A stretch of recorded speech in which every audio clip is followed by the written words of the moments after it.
সান Marino football দলের বিপক্ষে গতকালকে তাদের মাটিতে আমরা যে ম্যাচটা জিতলাম, এটাকে মূলত চিত্রিত করা হচ্ছে যে ইউরোপিয়ান একটা দলের বিপক্ষে ইউরোপে গিয়ে বাংলাদেশের জয়। অবশ্যই এটা বড় খবর, অবশ্যই এটা বড় খবর। কিন্তু এর চেয়ে আমার কাছে গুরুত্বপূর্ণ হচ্ছে বাংলাদেশ কালকে যে ভঙ্গিতে খেলছে। বাংলাদেশের খেলার ভঙ্গিটা অনেক বেশি গুরুত্বপূর্ণ। বাংলাদেশ গত ১-১.৫ দশক ধরে যে ফুটবলটা খেলতেছে এটা আমার খুব পছন্দের ফুটবল না, এবং এটা আধুনিক ফুটবলও না। এই ফুটবলের উপরে ভরসা করে খুব বেশি দূর যাওয়া যেত না। ফলে ডুলিকে আমি কোচ হিসাবে প্রথম দিন অন্তত এই জায়গাটায় একটা পাস মার্ক দেবো যে উনি বাংলাদেশকে দিয়ে একটা আধুনিক ফুটবল খেলাতে চাইছেন। হ্যাঁ, সেই জায়গায় আমাদের স্টার্টিং 11 নিয়ে অবশ্যই নানা রকম কথা আছে।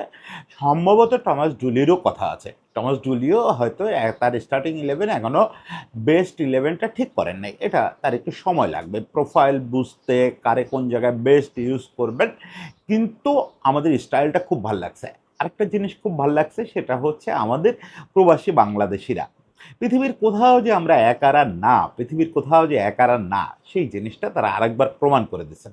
এবং এই পুরো জিনিসটাকে কাজে লাগায় তপু বর্মন এবং আমাদের যথারীতি হামজা চৌধুরী তারা সেট পিস জিনিসটাকে যে দুর্দান্ত ইউজ করলো, করেই না আমাদের জয়টা নিশ্চিত করলো। আজকে আমি আসলে বাংলাদেশের এই যে খেলার ধরন, এটা নিয়েই মূলত একটু কথা বলবো যে কেন এই ধরনটাই আমাদের দরকার। আমি বাংলাদেশের ফুটবল খুব নিয়মিত ফলো করি এমন দাবি করলে লোকজন আমারে পিটাবে। আমি খুব নিয়মিত ফলো করি না। ঘরোয়া ফুটবল তো ফলো করাই হয় না, ইন্টারন্যাশনাল ফুটবলও সবসময় দেখা হয় না। এই হামজারা আসার আগে খুব নিয়মিত দেখতামই না।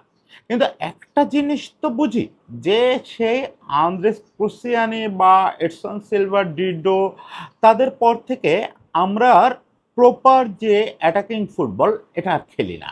আমরা দীর্ঘদিন ধরে কাউন্টার অ্যাটাক নির্ভর ফুটবল খেলি, যেটা আসলে দুর্বলের অস্ত্র বলে সারা পৃথিবীতে স্বীকৃত। হ্যাঁ, কোনো কোনো শক্তিশালী দলও কাউন্টার অ্যাটাক নির্ভর ফুটবল খেলে। কখনো কখনো আর্জেন্টিনার মতো দলও কাউন্টার অ্যাটাক নির্ভর ফুটবল খেলবে। সেটা হচ্ছে পরিস্থিতির প্রয়োজনে। আবার কারো কারো ট্রেডমার্কে তাই, যে তারা আসলে অ্যাথলেটিকো মাদ্রিদের মতো মূলত নিজের গোলপোস্ট ঠিকঠাক রেখে অ্যাটাক করবে। আবার একদম কাতানোচিও খেলবে, কেউ বাসপার্কও খেলবে। কিন্তু আধুনিক ফুটবল বলে যে আপনাকে অ্যাটাক করতে হবে, আপনাকে প্রেস করতে হবে, এবং আজকাল তো হাই প্রেসিংয়ের যুগ।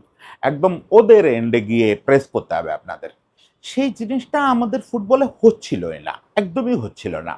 বরং আমি দেখি পিটার বাটলার এই ফুটবলটা অনেক বেশি মেয়েদের খেলান। হাই প্রেসিং ফুটবল খেলান, অ্যাটাকিং ফুটবল খেলান। কখনো কখনো তাতে বিপদও হয়। ওখানে খুব ভালো গোলকিপার না থাকলে, স্পেস কাভার করার মতো ভালো ডিফেন্ডার না থাকলে বিপদ হয়ে যায়। গতকালকেই যেরকম আমাদের হয়েছে, তপুর কারণেই মানে বলা যায় যে তপু ভালো স্পেস কাভার করতে পারে নাই দেখে আমরা একটা গোল খেয়েও দিচ্ছি। ওকে, হ্যাঁ, এই অ্যাটাকিং ফুটবল খেলতে গেলে আপনার এই বিপদটা হবে। থমাস ডুলি কি করলেন দেখেন, কালকে শুরুতেই স্টার্ট করলেন 4-3-3-তে। 4-3-3-তে খুবই আনইউজুয়াল লাগছে আমাদের কাছে, যে জামালকে সেন্টার মিডফিল্ডার আর হামজাকে লেফট সাইডে খেলানো। এটা শেষ পর্যন্ত এই ফরমেশনেই তারা মাঠে খেলছে তা না, কিন্তু এটা একটু আনইউজুয়াল। আমরা 4-3-3 খেললে নিশ্চয়ই আশা করতাম যে সমিত মাঝখানে থাকবে। সমিত পরে নামছে, জামালকে তুলে নিয়ে আমি হয়তো 4-3-3 সাজালে অন্যভাবে সাজাতাম। আমি জামাল, হামজা, সমিত তিনজনকেই ইউজ করতাম। সেটা নিশ্চয়ই হামজাকে লেফট সাইডে ঠেলে দিয়ে ইউজ করতাম না। নিশ্চয়ই জামালকে একেবারে সেন্ট্রাল মিডফিল্ডার হিসাবে হয়তো ইউজ করতাম না। যাই হোক, এই তর্ক এখনো করার সময় আসে নাই। কারণ ডুলি তার খেলোয়াড়দের যেটা বললাম ফিচার প্রোফাইল এখনো ক্লিয়ার না। সবাইকে তো চোখের সামনে আসলে খেলতে দেখতে হবে। আমার মনে হয় উনি যদি প্রোফাইলটা ঠিকমতো বুঝে থাকেন, বুঝবেন যখন, তখন জায়ানকে 90 মিনিট খেলাবেন। কারণ দুর্দান্ত এনার্জেটিক ছেলে জায়ান এবং ফাহমুদুল, এই দুজনকে কোনো না কোনোভাবে 90 মিনিট মাঠে রাখা, কাজেম শাহকে আরেকটু বেশি গেম টাইম দেওয়া, এই জিনিসগুলো হবে হবে দেখবেন 2-4 ম্যাচের ভেতরেই আপনার পছন্দের 11 দাঁড়ায় গেছে। এটা একটু দাঁড়ানোর সময় তারা দিতে হবে, কারণ তার ওইটা বুঝতে হবে। কিন্তু সে শুরুতেই যে ইঙ্গিতটা দিল সে 4-3-3 খেলতে চায়। 4-3-3 সবসময় ধরে রাখতে পারবে না। বরং যেটা হচ্ছে, গোল হজম করার পরে সে মোর অ্যাটাকিং ফুটবল খেলছে, আরও অ্যাটাকার নামাচ্ছে, আরও টিমটাকে অ্যাটাক করাইছে। এবং মজার ব্যাপার হচ্ছে হাই প্রেসিং খেলছে, হাই লাইন না হলেও হাই প্রেসিং খেলছে। হাই লাইন ডিফেন্স হয়তো সবসময় সুরক্ষিত রাখা যায় নাই, সেটার জন্য মূলত আমাদের ডিফেন্ডারদের ওই সিনক্রোনাইজেশন তৈরি হয়েছে বা তারা ওইটাতে অভ্যস্ত না, কিন্তু হাই প্রেস আমরা করছি। আমাদের খেলোয়াড়রা একেবারে যত সম্ভব ওপরে গিয়ে প্রেস করছে, বল ছিনায় নেওয়ার চেষ্টা করছে, উল্টো আক্রমণ করার চেষ্টা করছে। This is football. এখন সারা পৃথিবীতে ফুটবল এভাবেই খেলা হচ্ছে। আপনি আক্রমণ করতে আসবেন, আমি বলের জন্য ওয়েট করব আপনার কাছ থেকে, বল কীভাবে কেড়ে নিতে পারি, ওই দিন নাই। এখন আপনাকে প্রাগমাটিক হইতে হবে, প্রাগমাটিক হয়ে ফুটবল খেলতে হবে। এবং খুব মজার ব্যাপার হচ্ছে, যেটা very unlikely to Bangladesh, Bangladesh physically able খেলোয়াড় একটু কম পায়, কিন্তু এখন তো সৌভাগ্যক্রমে আমাদের টিমে হামজা চৌধুরী, ফাহমিদুল যদিও পুরো 90 মিনিট একই রকম পারে না, জায়ান, এরকম সব অসাধারণ, মুরসালিন তো একেবারে তার ক্যারিয়ারের শুরু থেকেই দুর্দান্ত এনার্জেটিক ছেলে, এরকম সব এনার্জেটিক ছেলে আছে যারা এটাকে অংশ নিতে পারে, 90 মিনিট সমানে প্রেস করতে পারে। ফলে আমরা কেন না হাই প্রেসিং খেলবো, এটা আমাদের এখন স্ট্রেংথ হওয়ার কথা। সেই জিনিসটা ডুলি যে শুরুতেই ফাইন্ড আউট করছেন এবং সেই পথে গেছেন, এই জন্য অনেক ধন্যবাদ। কিন্তু সেই জন্য ডুলিকে অবশ্যই গোলকিপারের ব্যাপারে সেকেন্ড থট দিতে হবে। এই গোল, মিতুলকে আমি ছোট করতেছি না, মিতুল ছেলেটাকে আমার খুব পছন্দ, ওর কিউটনেস, ওর অ্যাটিটিউডের জন্য, কিন্তু ও এইরকম মানে টিম যখন এরকম খেলবে তখন আসলে গোলপোস্ট সামলানোর মতো কিপার না। আমার মনে হয় ডুলির আপাতত জিকোকে দিয়েই ট্রাই করা উচিত, কারণ এক্ষেত্রে কিপারকে খুব নির্ভরযোগ্য হতে হবে, খুব নির্ভরযোগ্য। কিপার কোনো রকম ব্লান্ডার করতে পারবে না, এবং কিপারের সামনে যারা দায়িত্বে থাকবেন তারাও কোনো ব্লান্ডার করতে পারবেন না। আবারও বলি, এই ব্যাপারগুলো ঠিক হয়ে যাবে। এই ব্যাপারগুলো টমাস ডুলি যেই বুঝে ফেলবে যে আমার কোন গোলকিপারের প্রোফাইল কি, কোন হাইটের গোলকিপার আমার দরকার, এখানে খুব লম্বা গোলকিপার দরকার, সেই জিনিসগুলো সে বুঝে খুব দ্রুত ঠিক করে ফেলবে। আমি যে প্রাগমাটিক ফুটবলটা দেখতে চেয়েছিলাম সেটা দেখতে পারছি। বহুকাল ধরে খুঁজতেছিলাম যে আমরা কবে একটু প্রাগমাটিক ফুটবল খেলি, কারণ উই হ্যাভ দ্য টিম। আমাদের হাতে এখন এই লেভেলে খেলার যোগ্য সান মারিনো, দেখেন ওই যে শুরুতেই যেটা বলছিলাম যে ইউরোপে খেলে ইউরোপিয়ান একটা দলের বিপক্ষে জয় পাওয়া, আমাদের এখন যে ফুটবলের শক্তি হওয়ার কথা কাগজে কলমে, তাতে সান মারিনোর বিপক্ষে জিতে উল্লাস করার কিছু নাই। মানে এটাতে মোটেও আমি ভাব নিচ্ছি না, ভাবনার কিচ্ছু নাই আসলে। সান মারিনো ইউরোপিয়ান দল, ইউরোপে গিয়ে ইউরোপিয়ান যে কোনো দলের বিপক্ষে খেলাটা কঠিন, কিন্তু সান মারিনোর খেলা আর আমাদের খেলা, সান মারিনোর প্রোফাইল আর আমাদের প্রোফাইল, এটা বিবেচনা করলে দেখবেন যে আমাদের আরও বড় বড় দলের বিপক্ষে জেতার কথা। আমরা ইউরোপে রেগুলার খেললে, আমরা তো খেলারই সুযোগ পেয়েছি বোধহয় এর আগে 2 বা 3টা ম্যাচ যতদূর মনে পড়ে। ইউরোপে তো তেমন খেলিই নাই কম্পিটিটিভ ম্যাচ। তো এই খেলার সুযোগ যদি আমরা নিয়মিত পাই, ইউরোপে দেখবেন আমরা এর চেয়ে একটু হায়ার র্যাঙ্ক টিমকেও রেগুলার হারাচ্ছি। আমাদের ওরকম টিম এখন চলে আসছে, এবং আমাদের এই টিম কেন এশিয়া কাপ খেলবে না, সেটা তো আমি, টমাস ডুলি যদি এই টিমকে এশিয়া কাপ না খেলাতে পারেন, টমাস ডুলির ব্যর্থতা হিসাবেই আমি সেটা নেব। এই টিমের অবশ্যই এশিয়া কাপ খেলতে হবে যদি তারা প্রাগমাটিক ফুটবল, যেটা কথা বারবার বলতেছে, সেটা খেলতে পারে। এবং সেই শুরুটা, শুভ সকালটা টমাস ডুলি আমাদের দেখালেন যে তার ওই মাইন্ডসেটটা আছে যে এই টিমের সামর্থ্য অনুযায়ী আমাকে অ্যাটাক করতে হবে, আমাকে ওই ইতিবাচক ফুটবলটা খেলতে হবে। অ্যাটাকই যে সবসময় করতে হবে তা কিন্তু না। আপনি হয়তো টমাস ডুলিকেও রোজ এইরকম 4-3-3 খেলতে দেখবেন না, কোনো কোনো দিন সেও হয়তো কাউন্টার অ্যাটাক নির্ভর ফুটবল খেলবে। ওই যে বললাম, স্কালোনিও তো খেলে কাউন্টার অ্যাটাক নির্ভর ফুটবল। এটা তো অপোনেন্ট বুঝে আপনি ডিসিশন নেবেন, কিন্তু সেটাও যেন ইতিবাচক হয়, সেটাকেও যেন লোকে বাস পার্কিং বলে না বোঝে। কারণ বাস পার্ক করে জিতে যাওয়ার মতো টিম আমরা না, আর আধুনিক ফুটবলে এটা খুব কঠিন। দেখলেন না মিকায়েল আর্তেতার মতো মানুষ, সে বাস পার্ক করতে গিয়ে আওলায় ফেললো। মিকায়েল আর্তেতার মতো, মানে ওই সে কালকে আমি এর মাঝে কন্টেন্ট করলাম যে ওই ব্যাটল অফ গার্দিওলা স্কুল, সেখানে আমাকে ওই কন্টেন্টটা দেখে আমার এক বন্ধু ফোন করছে যে যাদের কথা বললে তো ঠিক আছে, কিন্তু গার্দিওলা সরাসরি যে স্টুডেন্ট, ও তো গার্দিওলা স্কুল থেকে শিখছে হচ্ছে যে গার্দিওলা কি কি করে ওগুলা করবো না। যাই হোক, এটা আর্তেতার পার্সোনাল ব্যাপার। আর্তেতা দেখেন বাস পার্ক করতে গিয়ে সে কিন্তু বিপদে পড়ে গেছে, বাস পার্ক করে মরিনো ছাড়া সাকসেস পাইছে কে? এবং আজকের দিনে আমার মনে হয় না মরিনোও সেটা করতে যাবেন। এই যে রিয়ালে যাচ্ছেন, দেখবেন না যে মরিনো নেগেটিভ ফুটবল খেলতেছেন, হয়তো কাউন্টার অ্যাটাক খেলবেন, কিন্তু সেটাও পজিটিভলি। ওটা এটাকে খুব পজিটিভলি খেলা যায়। আমাদের মাঝে যে কোচরা আসছেন, ক্যাপ্টেনরা তো আমি কোচই মনে করি না। এছাড়াও যে কোচরা আসছেন তারা আমাদের পটেনশিয়ালটা বোঝেন নাই।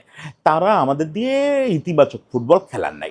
কিন্তু আমাদের ডিএনএতে ইতিবাচক ফুটবল। এটা আন্দ্রেস ক্রুসিয়ানি আমি তখন টুকটাক ফুটবল কভার করতাম। এই আবাহনী মাঠে বসে আমাকে একদিন বলতেছিলেন যে, "শোনো মেট, এই বাংলাদেশের খেলোয়াড়দের অ্যাটিটিউডই হচ্ছে অ্যাটাকিং। এরা পজিটিভ ফুটবল খেলতে চায়। এদের দিয়ে তুমি যদি নেগেটিভ ফুটবল খেলাও না, প্রপার রেজাল্ট আসবে না।" এটা ও লাতিন মানুষ, ডিডো এটা মনে করতেন। তো সেই জিনিসটা টমাস ডুলি মনে করতেছেন। আমি টমাস ডুলির প্রতি আপাতত খুশি এই কারণে। এখনই প্রশংসায় ভাসায় দেওয়ার কিচ্ছু ঘটে নাই। উনি টিমই বুঝেন নাই এখনো। ওনার খেলাই তো আমরা দেখতে পারি নাই এখনো পর্যন্ত। ওনাকে টাইম দিতে হবে। আই হোপ যে ওনার শুভ সকাল হিসাবে যেটা করণীয় সেটা করছেন। তবে এই টমাস ডুলির পাশাপাশি এবং এই ফুটবল স্টাইলের পাশাপাশি সবচেয়ে বেশি আমার বলতে ইচ্ছা করতেছে গ্যালারিতে থাকা খেলোয়াড়দের কথা। মাঠে তো ১১ জন যা খেলার খেললই, তপুদা দুর্দান্ত খেললো। হামজার কি বিউটিফুল সেট পিস। হামজা তো হামজাই। কিন্তু এই ১১ জন পরে ৬ জন মোট ১৭ জন খেললো আমাদের হয়ে। কিন্তু মাঠের বাইরে গ্যালারিতে এরা কারা খেললো? কি বিস্ময়কর! আমরা চিরকাল একটা কথা মজা করে বলি যে মঙ্গল গ্রহেও যদি বা আমরা যাই, গিয়ে দেখবো ওখানে একটা বাঙালি কমিউনিটি আছে। দুষ্টু বন্ধুরা অবশ্য ফান করে বলতো যে ওখানে একটা গোপালগঞ্জ গ্রুপ আর একটা নোয়াখালী গ্রুপও পাওয়া যাবে। এরা গ্রুপিংও শুরু করবে। কিন্তু আমার কালকে মনে হয়েছে যে ১ম অংশটা খুবই সত্যি। আমরা মঙ্গল গ্রহে গেলে আসলেই বাঙালি কমিউনিটি পাবো এবং তার মধ্যে কোনো গ্রুপিং পাবো না। না গোপালগঞ্জ, না নোয়াখালী। সবাই বাংলাদেশী। দেখেন এই সান মারিনোর মতো জায়গা, আমি বিশ্বাস করেন এই একেবারে মানে কিভাবে বলবো? ধর্ম তো বলতেছে আমি কোনোদিন জানি না যে সান মারিনোতে আমার পরিচিত কোনো বাঙালি থাকে। আমার পৃথিবীতে প্রায় সব দেশে পরিচিত কেউ না কেউ আছে। আপনারও আছে। আপনাদের বাড়ির আশেপাশে আছে। সব দেশ বলতে যেসব দেশের নাম আমরা মোটামুটি জানি। ইউরোপের এই শত, শত দেশে আমাদের পরিচিত লোক আছে। সান মারিনোতে আমার পরিচিত কেউ নাই। তাহলে এরা কারা? হতে পারে ওনারা সান মারিনোতেই থাকেন ২-৪ জন। না আমার সন্দেহ বেশিরভাগই ইতালি সহ আশেপাশে থেকে গাইডের পয়সা খরচ করে ওই ট্রেনে করে বা ওখানে তো বোধহয় ট্রেনই বেশি চলে। প্রবাসীরাই ভালো বলতে পারবেন। আমি তো আর কখনো যাইনি ওদিকে। শুনি যে ওই সেনজেন দেশগুলোর ভিতরে ট্রেন চলে খুব। যাই হোক যেভাবে হোক ওনারা চলে আসছেন। এসে ওনরা খেলছেন। গলা ফাটাইছেন, সমর্থন দিয়েছেন এইসব শব্দ আর এসব সমর্থকের ক্ষেত্রে আর খাটে না। প্রবাসী বাংলাদেশীদের ক্ষেত্রে এগুলো আর খাটে না। এই ব্যাকরণ বদলে গেছে। আমাদের প্রবাসী বাংলাদেশীরা ক্রিকেট দলের জন্য, ফুটবল দলের জন্য বিভিন্ন সময় গ্যালারিতে যেটা করে সেটা আসলে খেলাই। আমাদের খেলাটা বাইরে দেশের বাইরে গেলে যেটুকু যা হয় তার সিংহ আকৃতিতে এই মানুষগুলোর। ফলে এই যে শুধু অরিজিন খেলোয়াড়রা আমাদের ফুটবলটাকে বদলায় দিচ্ছে তা না। অরিজিন ফুটবলাররা কি করতেছে সেটা তো আমরা চোখের সামনে দেখতেছি যে কোথায় নিয়ে যাচ্ছে আমাদের মানটাকে আস্তে, আস্তে। কিন্তু এই যে অরিজিন মানুষগুলো যারা এখানে সংসার রেখে চলে গেছে, মাঝে, মাঝে এদের কি দুঃখ গাথার খবরাখবর আমরা পড়ি। কত কষ্ট করে আমাদের প্রশাসন থেকে, রাষ্ট্র থেকে কোনো রকম কোনো সহায়তা পায় না। বিদেশে বিপদে পড়লে অ্যাম্বাসি থেকে পর্যন্ত ন্যূনতম সহায়তা পায় না। একটা পাসপোর্ট বানানোর সহায়তা পাইতে এদের কষ্ট হয়। সেই মানুষগুলো যখন শোনে অমুক জায়গায় ন্যাশনাল ফ্ল্যাগ উড়বে, আমাদের ন্যাশনাল টিম আসছে, তারা গাইডের টাকা খরচ করে। ওখানে একটা ইউরোর ওনাদের কাছে অনেক দাম রে ভাই, অনেক দাম। আমাদের মনে হয় দেশের বাইরে যারা থাকে কত সস্তায় আয় করে। আমার বন্ধু-বান্ধব কিছু থাকে তো, এখানে বরং আমরা খুব সহজে জীবনযাপন করি। খুব সহজে জীবনযাপন করি। ওনাদের আয় করতে খুব কষ্ট হয়। সেই কষ্টের টাকা খরচ করে এখানে আসছে, এসে দলটাকে জিতায়া গেছে। এই লোকগুলোর কাছে হাত জোড় করে কৃতজ্ঞতা জানাচ্ছি যে আপনারা এই সমর্থনটা দিয়ে যাবেন।